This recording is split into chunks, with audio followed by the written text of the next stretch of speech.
Hello everyone. Today in Business Studies class 12th chapter 5, that is organizing.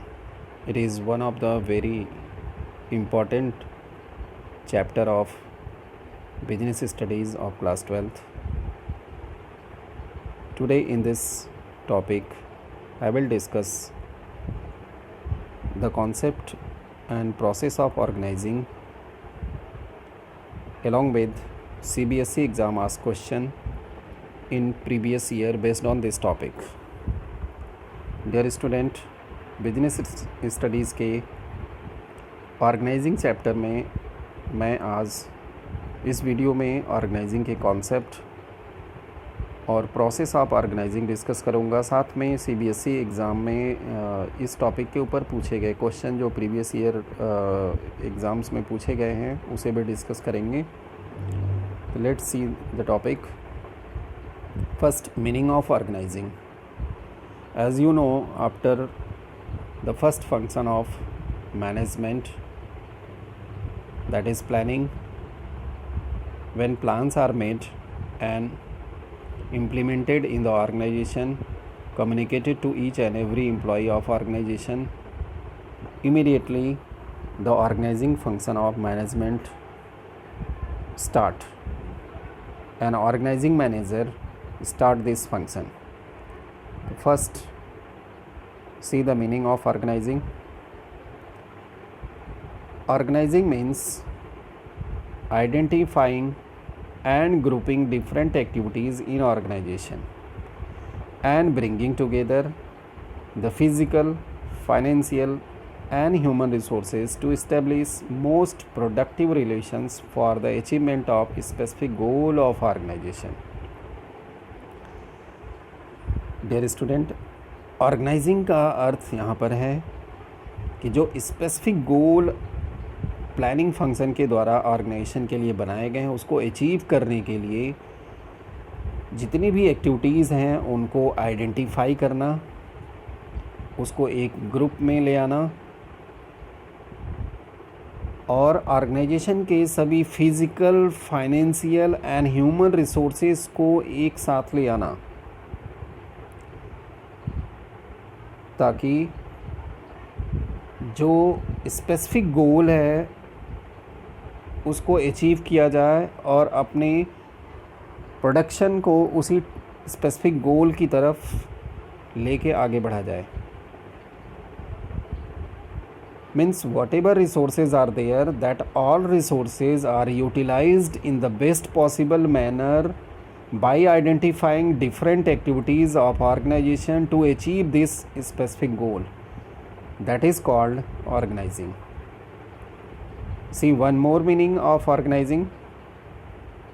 Organizing can be defined as a process that initiates implementation of plans by clarifying job and working relationship and effectively deploying resources for attainment of identified and desired results or goals.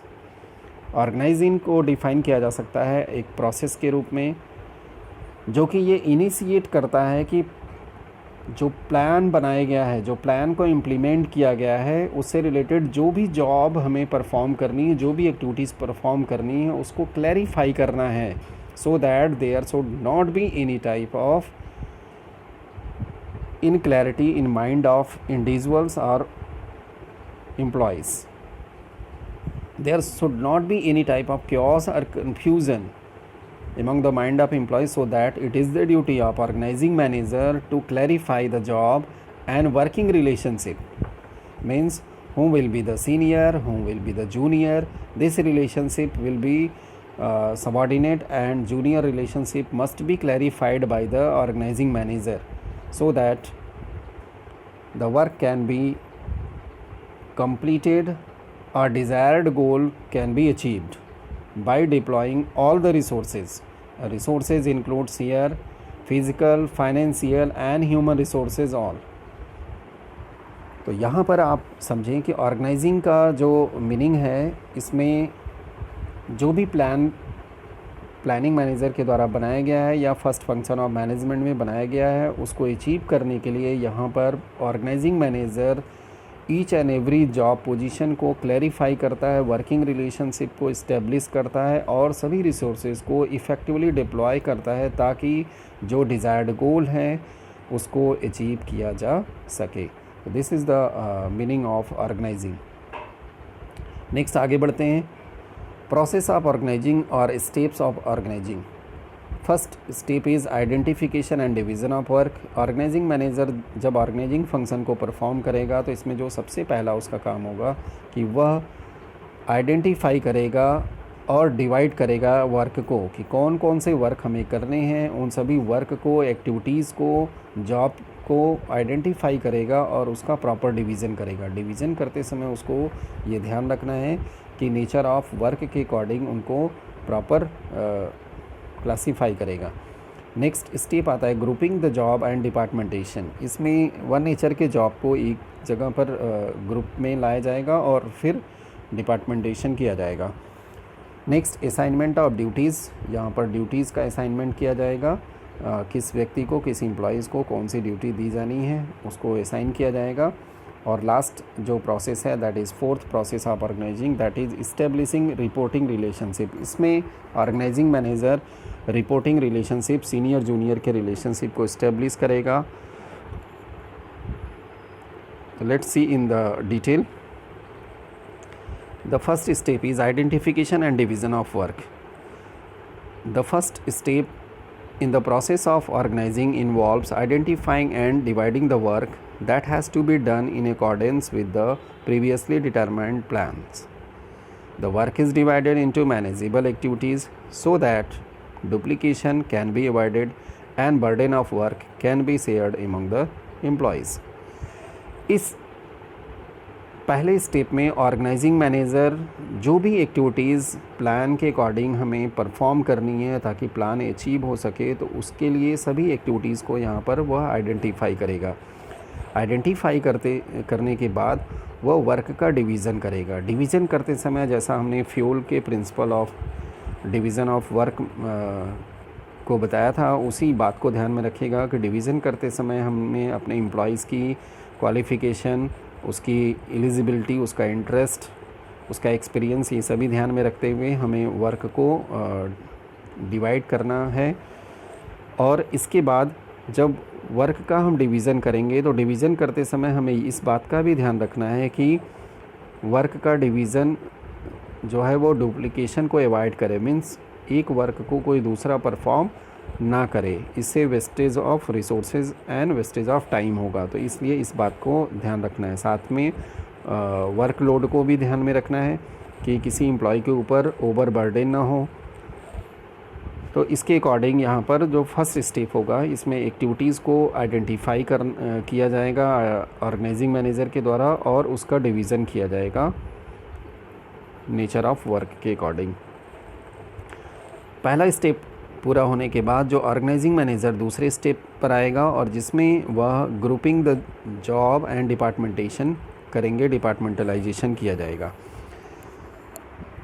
Once work has been divided into small and manageable activities, then those activities which are similar in nature are grouped together. इसमें organising manager one nature की activities को एक जगह पर group करेगा। जैसे suppose करें कि परचेज़ की एक्टिविटीज़ को एक जगह पर ग्रुपिंग किया जाएगा, सेल की एक्टिविटीज़ को एक जगह पर ग्रुप किया जाएगा, प्रोडक्शन की एक्टिविटीज़ को एक जगह ग्रुप किया जाएगा। तो इस तरीके से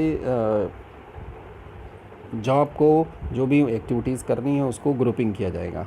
this grouping process is called departmentalisation. जब हम ग्रुपिंग करेंगे तो उसको एक परमानेंट नेचर प्रोवाइड करेंगे और इसको हम कहते हैं डिपार्टमेंटलाइजेशन। एक प्रॉपर डिपार्टमेंट बनाया जाएगा और इस तरीके से फिर हो जाएगा परचेज़ डिपार्टमेंट, फिर हो जाएगा प्रोडक्शन डिपार्टमेंट, फिर हो जाएगा मार्केटिंग डिपार्टमेंट, फिर हो जाएगा फाइनेंस डिपार्टमेंट। इस तरीके से हम डिफरेंट डिपार्टमेंट्स बनाएंगे on the basis of activities. Departments can be created using several criteria as a basis. The different criteria को यहाँ पर हम उसका बेस बनाएंगे।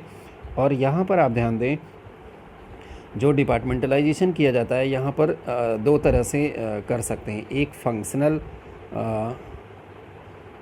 स्ट्रक्चर को फॉलो कर सकते हैं और दूसरा डिविजनल स्ट्रक्चर को फॉलो कर सकते हैं। तो यहाँ पर जब फंक्शन के बेस पर हम डिपार्टमेंट्स को क्रिएट करेंगे, means all activities related to one function are grouped in one department, that is called functional structure. And when organization is producing more than one product, जब एक से ज़्यादा प्रोडक्ट को ऑर्गेनाइजेशन बनाएगा तो वन नेचर ऑफ प्रोडक्ट को एक division में रखा जाएगा ताकि all activities related to that product such as purchase, production, marketing, finance, whatever activities are there, that is grouped in one separate division, that is called divisional. तो divisional में हम कब जाएंगे? जब एक ऑर्गेनाइजेशन एक से ज़्यादा प्रोडक्ट बनाएगा, हाँ 2 प्रोडक्ट, 3 प्रोडक्ट, 4 प्रोडक्ट इस तरीके से बना रहा है, तो उस कंडीशन में एक ही डिपार्टमेंट में सारे प्रोडक्ट नहीं बनाए जा सकते, इसलिए एक एक डिवीज़न हम यहाँ पर बनाएंगे और उस पर्टिकुलर डिवीज़न में एक प्रोडक्ट को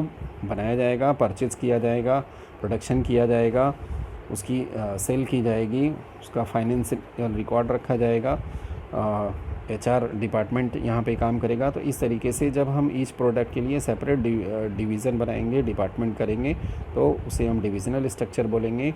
और जब एक ऑर्गेनाइजेशन सिंगल प्रोडक्ट को बनाएगा तो वहाँ पर जब एक्टिविटीज़ को फंक्शन के बेस पर हम क्लासीफाई करेंगे, डिपार्टमेंट बनाएंगे, जैसे purchase department, sales department, production department, finance department, तो ये हमारा जो होगा वह फंक्शनल स्ट्रक्चर होगा। तो इसमें से दोनों बेस पर जो है कि बेस पर जो ऑर्गेनाइजेशन का नेचर होगा हम डिपार्टमेंटलाइजेशन करेंगे। Departments can be created using several criteria. हमने क्राइटेरिया की बात कर लिया कि जो डिपार्टमेंट्स बनेंगे अगर सिंगल प्रोडक्ट होगा तो फंक्शनल के बेस पर करेंगे और जब मल्टी प्रोडक्ट कंपनी होगी तो डिविजनल स्ट्रक्चर को फॉलो करेंगे। Example of some of the most popular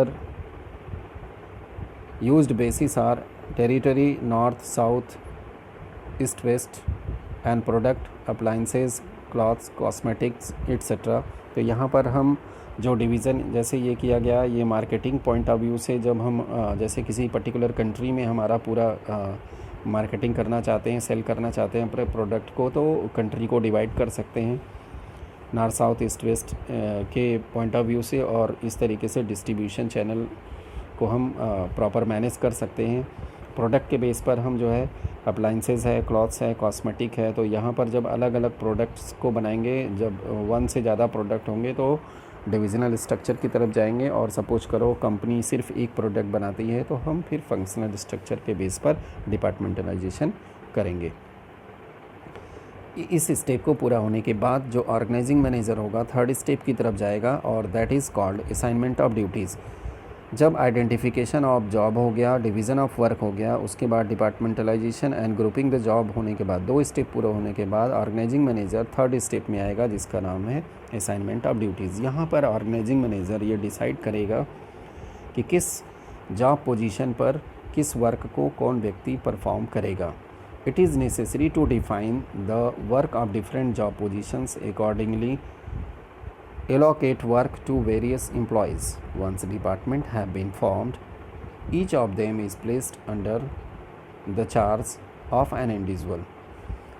आपने ध्यान दिया जब सेकंड स्टेप में हमने डिपार्टमेंटेशन की बात किया, डिपार्टमेंटलाइजेशन में डिफरेंट डिपार्टमेंट्स क्रिएट कर दिए गए, तो यहाँ पर डिपार्टमेंट बनने के बाद हर एक डिपार्टमेंट में एक इंडिविजुअल उसका चार्ज लेगा, जिसको जैसे सपोज करिए परचेज इज़ देयर तो परचेज डिपार्टमेंट बन गया तो एक परचेज मैनेजर होगा, प्रोडक्शन बन गया तो प्रोडक्शन मैनेजर होगा, फाइनेंस होगा तो फाइनेंस मैनेजर होगा। इस तरीके से डिफरेंट डिपार्टमेंट के डिफरेंट मैनेजर्स होंगे जो कि एक इंडिविजुअल पर्सन होगा और उसके अंडर में फिर डिफरेंट सबऑर्डिनेट्स होंगे, एम्प्लॉयज़ होंगे।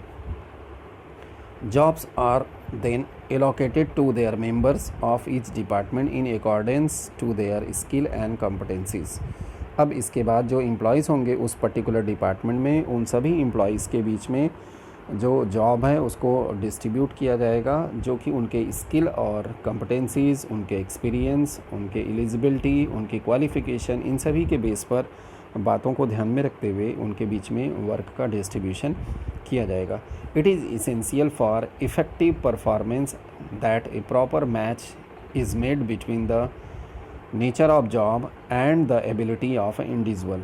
अगर हम ऐसा करते हैं तो इस बात पर हेनरी फ्योल्ड ने भी अपने डिवीज़न ऑफ वर्क प्रिंसिपल में कहा था कि अगर हम जॉब को डिस्ट्रीब्यूट करते समय अपने एम्प्लॉयज़ की, अपने सबॉर्डिनेट की स्किल और कॉम्पिटेंसीज़ को ध्यान में रखते हुए अगर हम डिस्ट्रीब्यूशन करते हैं तो इससे स्पेशलाइजेशन डेवलप करेगा, ऑर्गेनाइजेशन में एक्सपर्टीज़ बढ़ेगी, स्किल और एफिशिएंसी बहुत ज़्यादा बढ़ेगी, ऑर्गेनाइजेशन में प्रोडक्टिविटी बढ़ेगी। इसलिए इस बात को हमें ध्यान में रखना है at the time of assignment of duties. The work must be assigned to those who are best fitted to perform it well. Organizing manager को इस बात का ज़रूर ध्यान रखना है कि जो वर्क का डिस्ट्रीब्यूशन जब वो कर रहे हैं तो इस बात को ध्यान में रखें कि कौन से वर्क को कौन बहुत ही अच्छे तरीके से परफॉर्म करेगा, उसी एम्प्लॉय को वह वर्क दिया जाना चाहिए। मीन्स उसके स्किल को, उसके एक्सपीरियंस को, उसके इंटरेस्ट को ध्यान में रखते हुए ही वर्क का डिस्ट्रीब्यूशन किया जाना चाहिए। अब assignment of duties, that is the third step of organizing function of management. After performing this function the organizing manager proceed for the next step, that is establishing reporting relationship। इस step में, जो कि organising का last step है, इसमें organising manager को बड़े ही सावधानी से इस बात को इंश्योर करना है कि जो भी प्रीवियस स्टेप्स को पूरा किए हैं वो तभी इफ़ेक्टिव होगा जब हमारा रिपोर्टिंग रिलेशनशिप बहुत ही अच्छे से इस्टेब्लिश किया जाएगा। Merely allocating work is not enough. आपने वर्क को डिस्ट्रीब्यूट कर दिया, रिसोर्सेज को डिस्ट्रीब्यूट कर दिया, तो आपने ऑर्गेनाइजिंग फंक्शन अच्छे से नहीं किया। आपको अच्छे से करने के लिए यहाँ पर रिपोर्टिंग रिलेशनशिप को बहुत ही अच्छे से इस्टेब्लिश करना है। मीन्स यहाँ पर सीनियर और जूनियर के जो रिलेशनशिप हैं उसको बहुत ही अच्छे से सेटअप करना है। Each individual should know who he has to take orders from and to whom he is accountable।